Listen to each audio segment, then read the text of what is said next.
श्री 108 कुंडी सहस्त्र चंडी महायज्ञ एवं मां काली के 21 दिव्य स्वरूपों की स्थापना, अमृतमयी श्री राम कथा एवं विशाल संत समागम बरगी नगर में दिनांक 29 सितंबर 2019 से 13 अक्टूबर तक। ओम क्रीं कालिकायै नमो नमः। पुत्रवाश्चक्रतो वन्दे भगवन्तो कर्पूरकान्तिविहाय ब्रह्ममूर्तिधराय च वेदशास्त्रपरिज्ञाय दत्तात्रेय नमोस्तुते। कर्पूरगौरं शरणं भवानी सहितं ध्येयं सदा परिभवग्नमभीष्टदोहं तीर्थास्पदं शिवविरञ्जनुतं शरण्यं मृत्याद्यहं प्रणतपालभवाब्धिपूतं वन्दे महापुरुषते चरणारविन्दम्।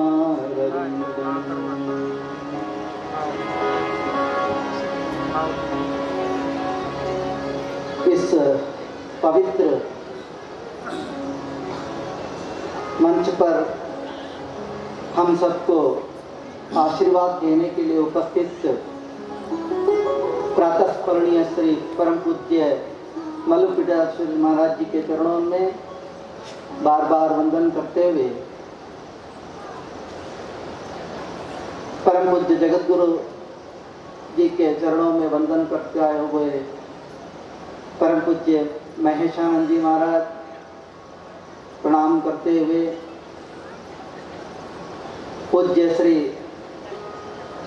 कुशल वक्ता और कुशल संचालक इस कार्यक्रम के सूत्रबद्ध तरीके से संचालन करने वाले पूज्य श्री राजीव लोचन दास जी महाराज जी के प्रणाम करते हुए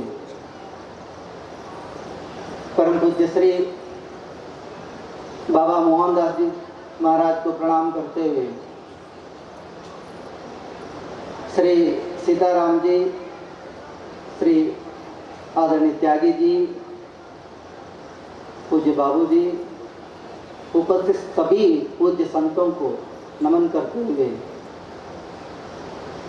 इस कार्यक्रम का मुख्य आयोजक करता श्री पंडित श्री रेवाराम शास्त्री जी, आज हम सबका सौभाग्य है कि नवरात्र के शुभ अवसर पर ऐसे दिव्य संतों का हम सबको दर्शन कराने के लिए, उनके वाणी के लाभ हम सबको प्राप्त कराने के लिए इस भव्य आयोजन का आज आयोजन जो कर रहे हैं, ये सब यहाँ के नागरिकगण सभी के सौभाग्य की बात है। जैसा कि कहा गया कि हम जिस प्रकार आज यहाँ इस भव्य आयोजन में सम्मिलित होने का शुभ अवसर हमें जो प्राप्त हुआ है, गौ माता की कृपा से हुआ है। विश्व प्रसिद्ध पतमेड़ा श्री गोधाम पतमेड़ा के संस्थापक प्रातःस्मरणीय परम पूज्य श्री पतमेड़ा महाराज श्री गौ ऋषि दत्त शरणानंद जी महाराज श्री, उनको बार बार प्रणाम करते हुए उनके अनुग्रह से आज ऐसा अवसर प्राप्त हुआ कि मां नर्मदा जी के तट पर इस भव्य आयोजन नवरात्र के शुभ अवसर पर यहाँ अपने आप को पाते हुए सौभाग्यशाली समझता हूँ। मैं इतना ही कहना चाहूँगा कि यहाँ जितने लोग उपस्थित हैं लगभग सभी जानते होंगे, मैं ऐसा समझता हूं कि विश्व प्रसिद्ध पथमेड़ा श्री गोधाम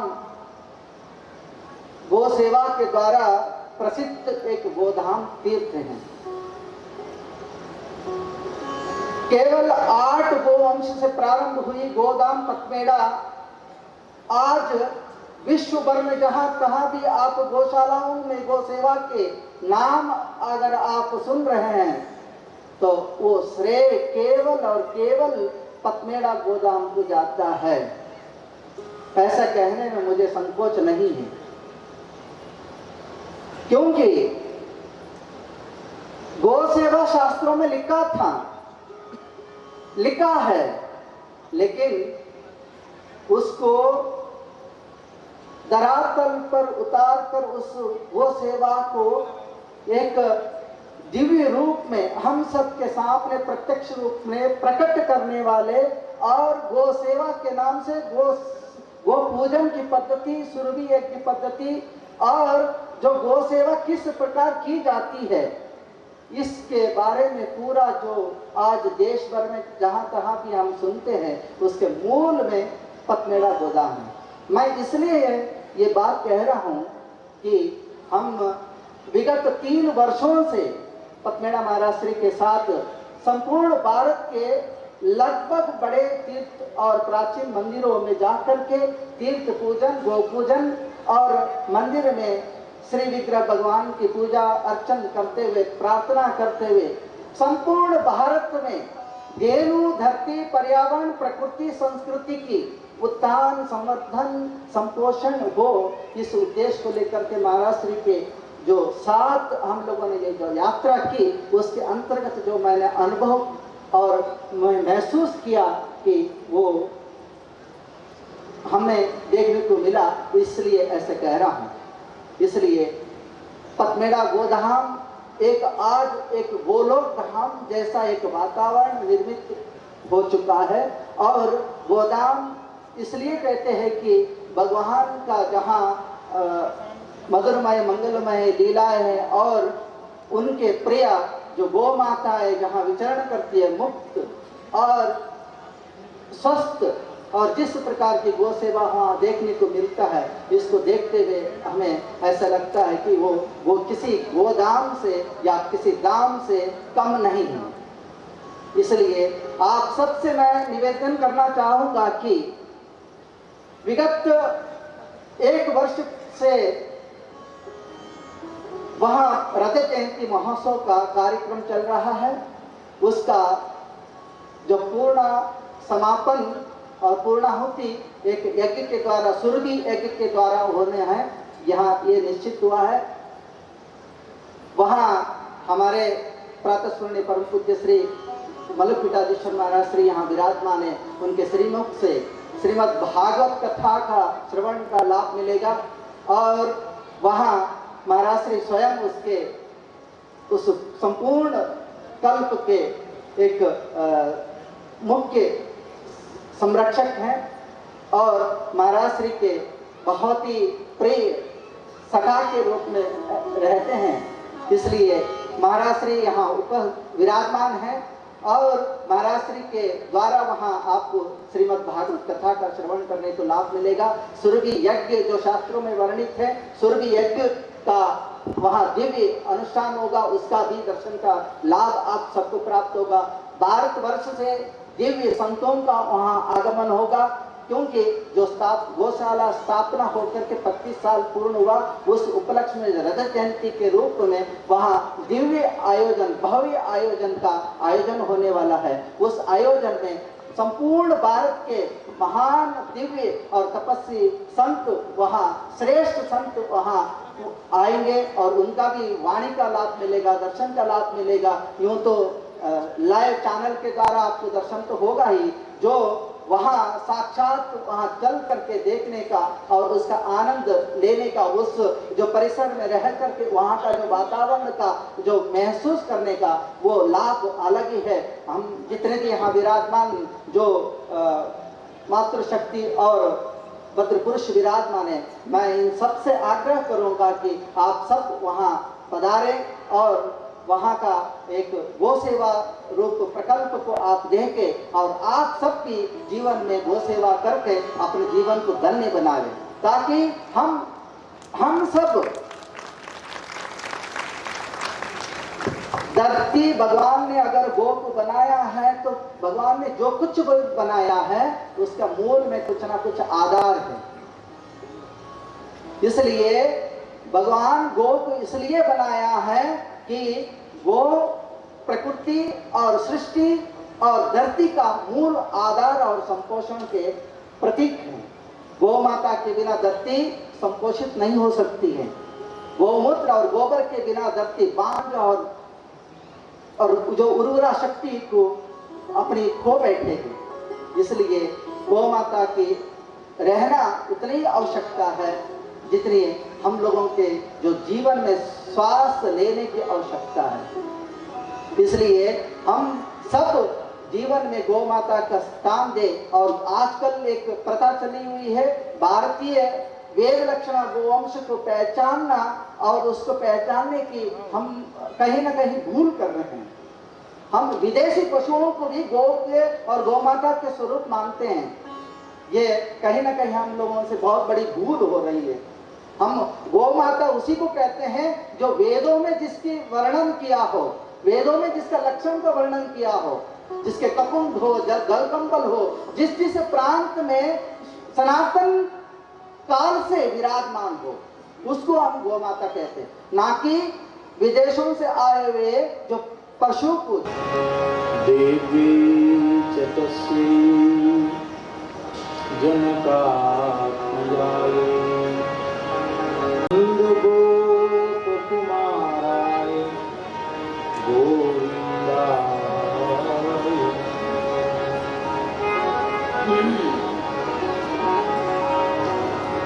नमो गोभ्यः श्रीमतीभ्यः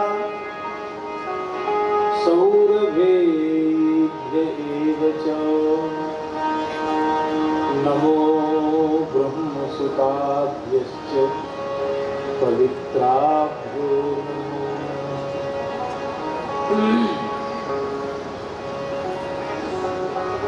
बहुले समंगे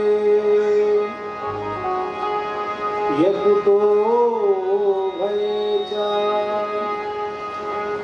क्षेमे च सख्ये वै भूयसी स यथा पुरा ब्रह्मपुरे सवत्सा शतक्रतोर्वज्रधरस्य यज्ञे भूयश्च या विष्णुपदे स्थिताया विभावसोश्चापि पथे स्थिताया देवाश्च सर्वैः सह नामदे प्रकुर्वते सर्वसहेति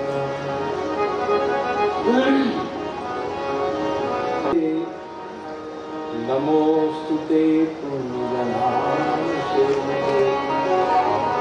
प्रहलाद नारद पराशर कुंडलीक व्यासांबरी सुत शौनक भीष्म दारुण रुक्मांगदार्जुन वसिष्ठ विभीषणादि पुण्यानिमानि परम भागवतानि वाञ्छाकल्पतरुभ्यश्च कृपा सिन्धुभ्यैव च पतितानां पावनेभ्यो वैष्णवेभ्यो सीतानाथ समारम्भां श्रीरामानन्दार्य मध्यमाम् अस्मदाचार्यपर्यन्तां वन्दे गुरुपरम्पराम् भक्ति भगवंत गुरु चतुर्नाम इनके पदवंदन किए नाश बंदौ गुरुपद कंज कृपा सिंधु नररूप महामोहतम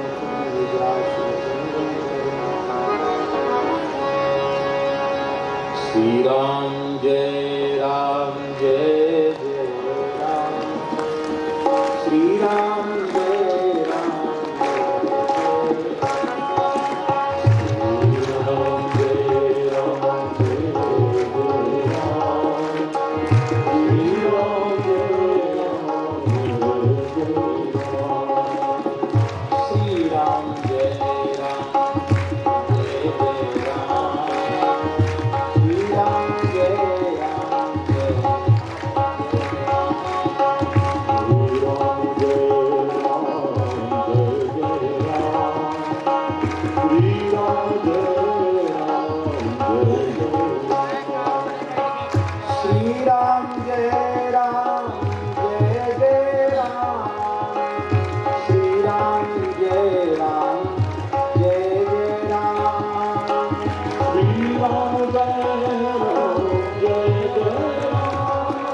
की जय, सब संतन की जय, श्री नंदिकेश्वर भगवान की जय, श्री राम कथा महामहोत्सव की जय, श्री सहस्त्र चंडी यज्ञ महामहोत्सव की जय, श्री कामदगिरि भगवान की जय, परम पूज्य जगतगुरु श्री रामानंदाचार्य भगवान की जय, सब संतन की जय, सब विप्रन की जय, सब भक्तन की जय, जय जय श्री राधे, जय जय श्री सीताराम, हर हर महादेव। हरिशरणम। अनंत कोटि ब्रह्मांड नायक सर्वेश्वर परात्पर परब्रह्म असंख्येय दिव्यानंद कल्याण गुणगण मिलय, निखिल हेय प्रतिनीत भक्त वांछा कल्पतरु भक्तवत्सल शरणागत वत्सल भगवान श्री सीताराम जी की महती कृपा करुणा से भारतवर्ष के अतिशय पवित्रतम श्री नर्मदा खंड में श्री नर्मदा जी के पवित्र पुलिन में श्री नंदकेश्वर भगवान की छत्र छाया में उनकी चरण सन्निधि में सहस्त्र चंडी यज्ञ में भगवती भद्रकाली की चरण सन्निधि में आप सबको मानव जीवन का सर्वोत्कृष्ट फल सत्संग, वैष्णव जगत की अनुपम विभूति जगत गुरु श्री रामानंदाचार्य पदाधिष्ठित पूज्य जगत गुरु श्री रामानंदाचार्य जी महाराज चित्रकूट धाम वालों के मुखारविंद से श्री राम कथा श्रवण का सौभाग्य प्राप्त हो रहा है। भारतवर्ष के अनेक गण्यमान्य महापुरुष पधारे हैं, उनके दर्शन का लाभ, उनकी वाणी का लाभ भी आप लोगों को समय समय पर प्राप्त हो रहा है। जैसा हमारे स्वामी श्री रविंद्रानंद जी महाराज भानाधिपति जी ने कहा कि आदरणीय श्रद्धेय रामायणी श्री राजीव लोचन दास जी महाराज, राम लोचन दास जी, श्री राजीव लोचन दास जी महाराज अच्छे परिमार्जित वक्ता भी हैं और अत्यंत कुशल मंच संचालक भी हैं। उनके सफल समायोजकत्व में पूज्य संतों के दर्शन का लाभ, यज्ञ नारायण के दर्शन का लाभ, परिक्रमा का लाभ, नर्मदा स्नान का लाभ प्राप्त हो रहा है। दास के भी सौभाग्य का उदय हुआ और कृपा पूर्वक श्री नंदकेश्वर भगवान ने श्री नर्मदा जी ने अपनी चरण सन्निधि में बुलाया। स्कंद पुराण में, पद्म पुराण में, शिव पुराण में नर्मदा और आदरणीय ज्योतिष के प्रकांड विद्वान श्री रेवाराम शास्त्री जी को भगवती नर्मदा माता ने, श्री नंदकेश्वर भगवान ने निमित्त बनाया है, जो इस गांव में, छोटे से गांव में इतना विशाल भव्य आयोजन हो रहा है।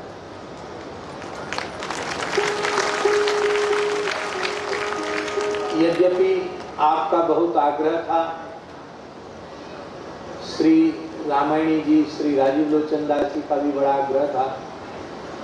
बीच में वीरेंद्र आपने पूछा भी, हमने कहा हमारे तो स्मरण में नहीं है।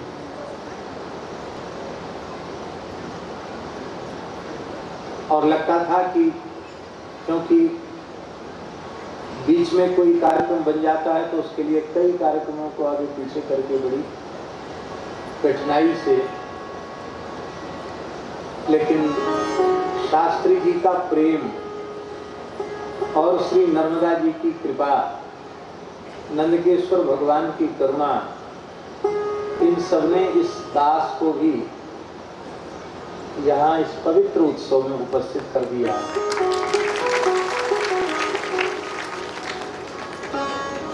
मानसी में लिखा है, मज्जन कीन पंच श्रम गए।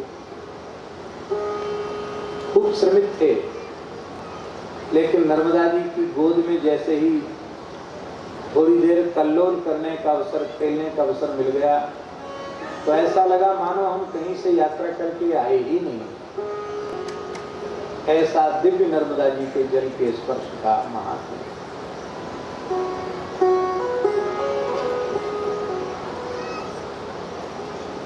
ये साक्षात भगवान शिव के देह से प्रकट है।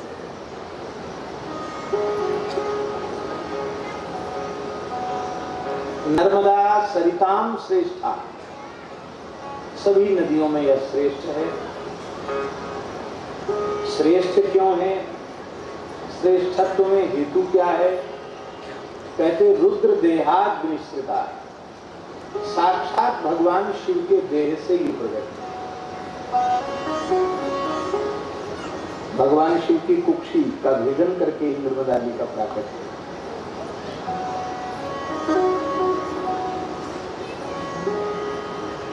नर्मदा जी केवल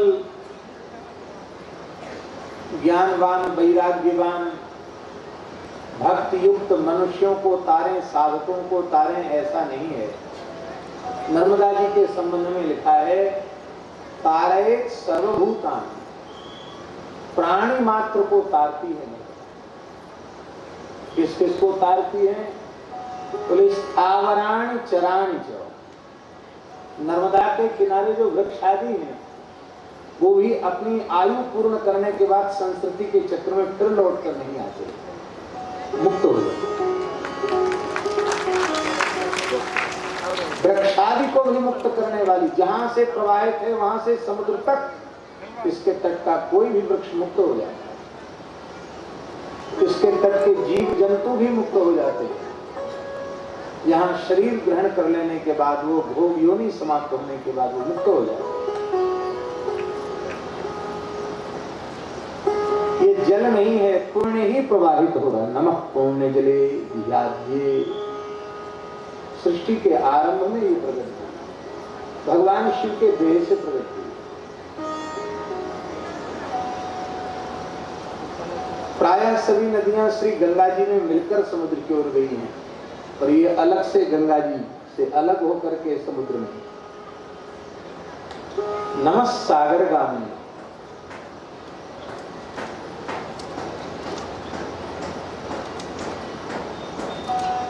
पुण्य ही प्रवाहित हो रहा है श्री नर्मदा जी के जल के रूप में। नर्मदा जी के जल का स्पर्श करते ही सारे पाप जलकर भस्म हो जाते हैं। ऐसी हे नर्मदा जी, हम आपको प्रणाम करते हैं। अनेक ऋषि मुनि, महात्मा, सिद्ध, संत, गुप्त प्रकट महापुरुष आज भी नर्मदा जी के तट पर निवास करते हैं।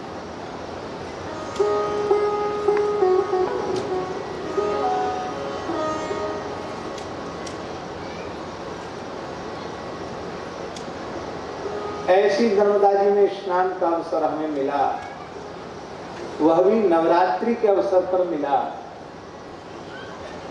वो भी आज भगवान गणेश की भी बड़ी पवित्र तिथि है, चतुर्थी है नवरात्रि की, और उसमें भी बुधवार है। बुधवार तो गणेश जी का ही वार है, और चतुर्थी तिथि गणेश जी की है, और नवरात्रि का पवित्र अवसर है। कल श्री नारायण सरोवर, भारत की आखिरी सीमा, जहां कोटेश्वर महादेव और वहां के बाद फिर खाड़ी और फिर पाकिस्तान, कल वहां थे। परसों रात्रि में 12 बजे पहुंचे।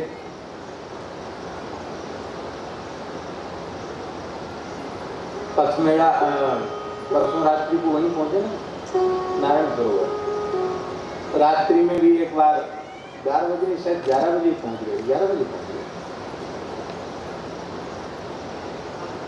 11 के बाद पहुंचे। चलो एक बार स्नान रात्रि को हुआ, फिर कल खूब सवेरे हम लोगों को अब स्नान का अवसर मिला और वहां से हम लोग अपने आसन पर उठ करके अभ्युत्थान पूर्वक पूज्य जगत गुरु जी का समादर करें।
श्री सीतारामचंद्र भगवान की जय।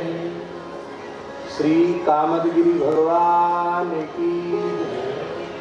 परम पूज्य जगत गुरु श्री रामानंदाचार्य भगवान की जय। जय जय श्री सीताराम। आज पूज्य जगत गुरु जी की मंगलमयी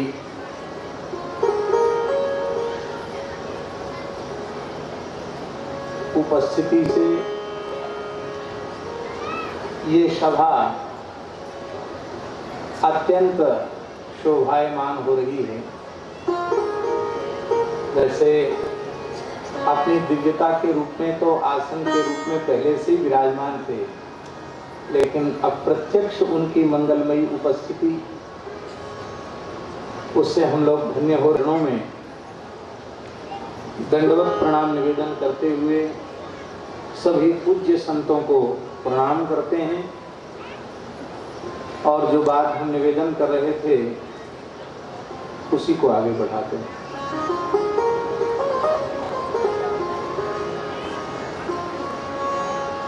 तो कल कच्छ नारायण सरोवर वहाँ थे और वहाँ से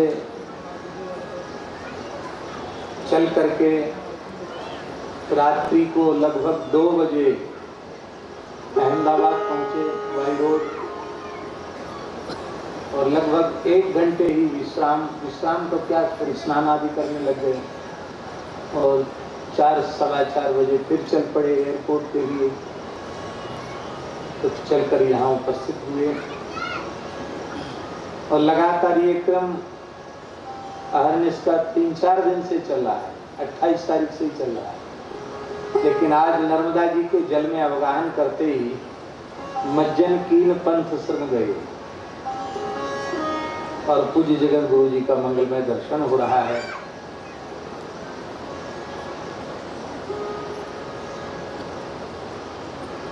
भगवान की कृपा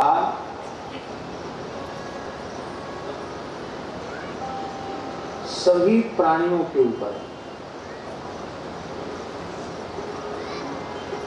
सब पर मोरी बराबर दाया। कारण यह है कि सब प्रीमम सब मम उपजाए, लेकिन हमारे ऊपर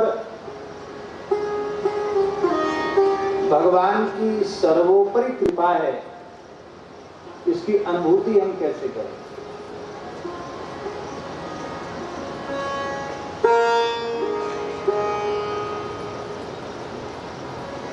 यदि हमें संतों का मंगलमय दर्शन प्राप्त हो जाए, यदि हमें सत्संग का सौभाग्य प्राप्त हो जाए, तो हमें यह अनुभव करना चाहिए कि सामान्य कृपा भगवान की सभी जीवों पर वो तो है ही है, और आज हमारे ऊपर विशेष कृपा है जो भगवत स्वरूप संतों की सन्निधि हमें प्राप्त हो।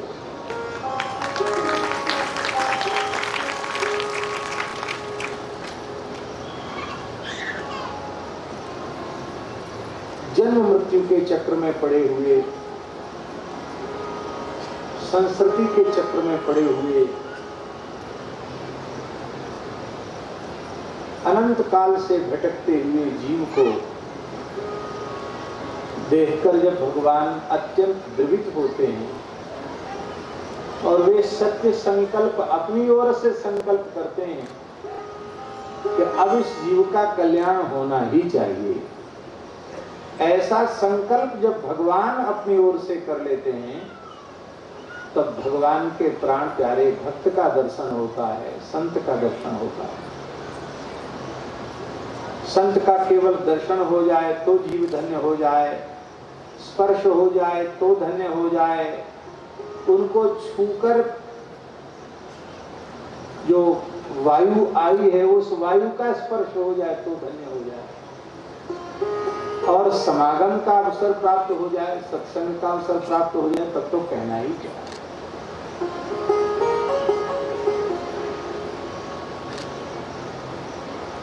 बंधन और मोक्ष है क्या?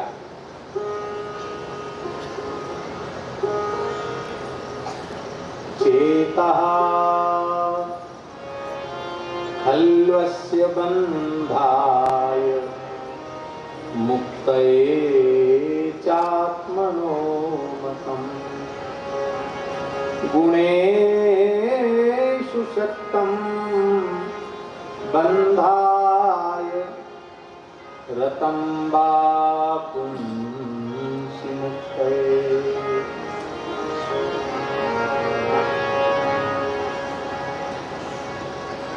यह चित्त जब गुणों में आसक्त हो जाता है तो बंधन हो जाता है। त्रिगुण में, और सरल करके कहें तो विषयों में, भोगों में, शरीर संसार में जब यह चित्त लग जाता है तो उसी अवस्था का नाम है बंधन। और यह चित्त जब भगवान के दिव्य गुणों में, भगवान के नाम रूप लीला में अनुरक्त हो जाता है तो उसी अवस्था का नाम है मोक्ष। चित्त का भगवदाकार होना, श्री रामाकार होना, यही मोक्ष है। चित्त का जगदाकार होना यही बंधन है।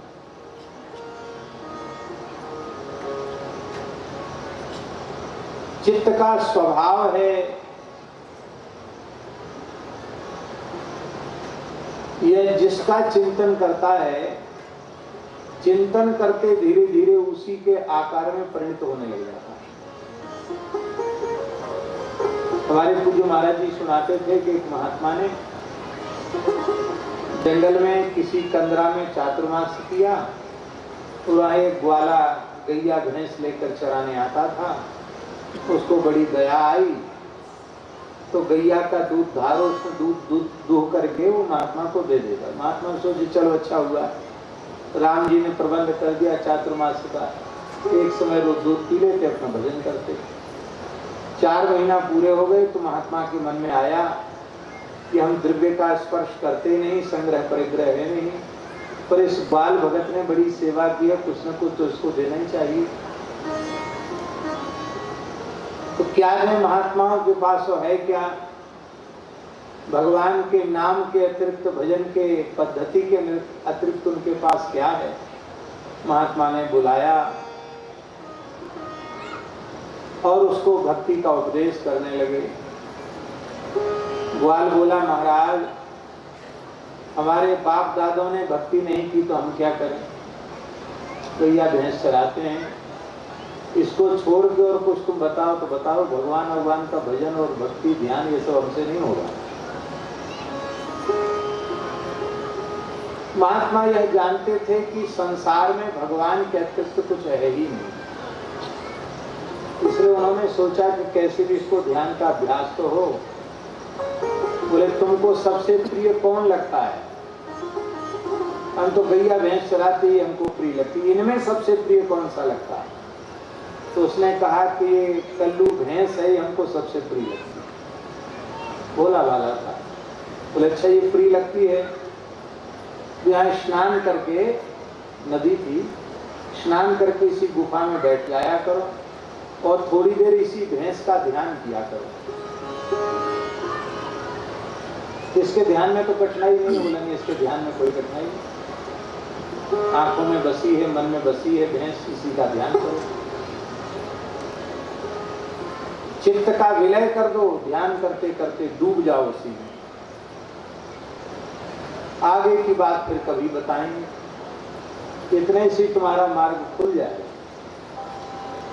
अब वो ग्वाल दोपहर में थोड़ी देर स्नान करके शांति की गुफा में बैठ जाता। गुफा ऐसी प्राकृतिक गुफा थी कि उसमें प्रवेश का द्वार ऐसा था कि लेट करके व्यक्ति भीतर घुस सकता था और भीतर बैठने का स्थान था, आराम से बैठ सकता। ऐसी कई गुफाएं होती हैं, प्रवेश करने में लेट करके प्रवेश कर सकता है और फिर भीतर बैठने की जगह बैठ के ध्यान करता।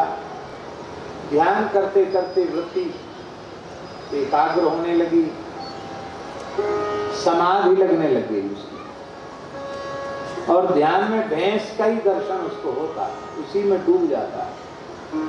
अब बाहर निकलना बंद हो गया, कई दिन तक गुफा में बंद रह जाता। गांव के लोगों ने समझ लिया कि महात्मा कोई जादू टोना कर गए इस बेचारे ग्वाल भगत के ऊपर। साल भर पीछे वे महात्मा पुनः पधारे, 1 वर्ष में ही उसकी इतनी प्रगति हो गई। तो महात्मा ने पूछा गांव में कि भाई वो ग्वाल भगत है रे? बोले, महाराज ये बाबा जी आए थे, वो पहचानते नहीं थे ही महात्मा।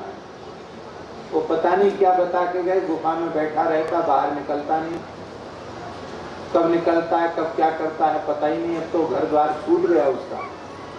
प्रसन्न हुए महात्मा और जैसे ही कंदरा के पास पहुंचे तो उसकी तो समाधि लगी हुई थी, उसके भीतर अपने सूक्ष्म देह से प्रवेश करके उन्होंने आवाज दी, बेटा मैं आ गया हूं, बाहर आओ।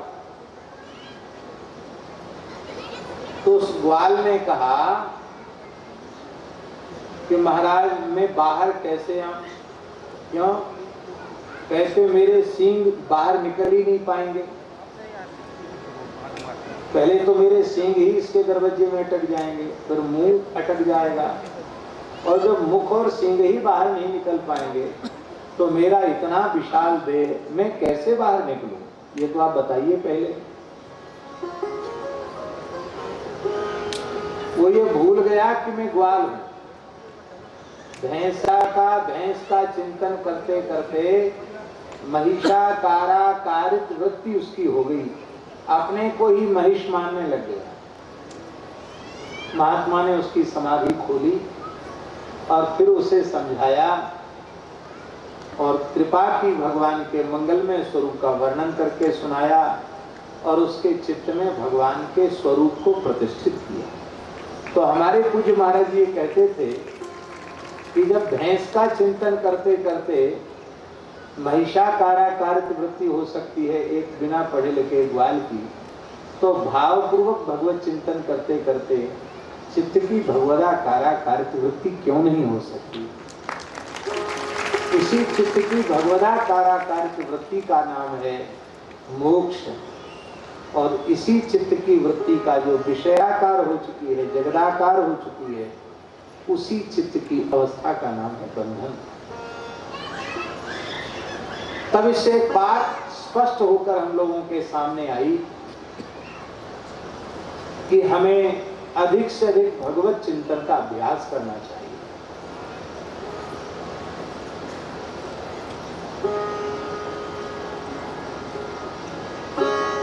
पर सबकी समस्या प्रायः यही है, यह चित्त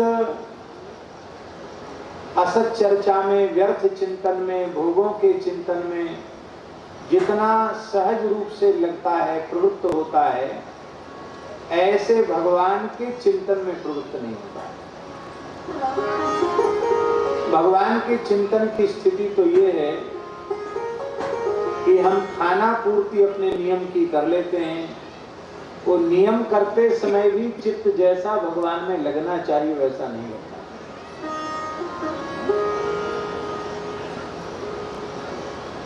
तो चित्त भगवान के चिंतन में क्यों नहीं लगता है? इसका एकमात्र उत्तर है, भगवान अत्यंत विशुद्ध हैं। विशुद्ध सत्वं तव धाम शांतम तपोमयं ध्वस्तरजस्तमस्कम् ध्वस्तरजस्तमस्कम्। भगवान में रजोगुण तमोगुण का लेश भी ध्वस्त है, समाप्त है, सर्वथा समाप्त है। माया की परिधि वाला सत्वगुण भी नहीं है। विशुद्ध सत्वम, विशुद्ध सत्व का अर्थ है प्रेम में भगवान का श्री विग्रह, गुणातीत भगवान। इसलिए जब तक स्वयं व्यक्ति गुणातीत अवस्था को प्राप्त नहीं होगा, तब तक उसका चित्त भगवान में जैसे लगना चाहिए वैसे नहीं लगेगा। अरे भगवान से मिलने की योग्यता उसमें आवे।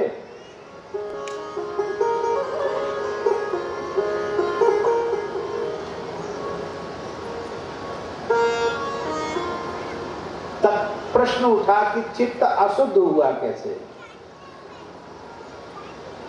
चित्त की अशुद्धि का बीज क्या है? अहम ममाभिमानोत्थैः कामलोभादिभिर्मलैः भीतं यदा मनः शुद्धम् अदुःखम् असुखम् समम्।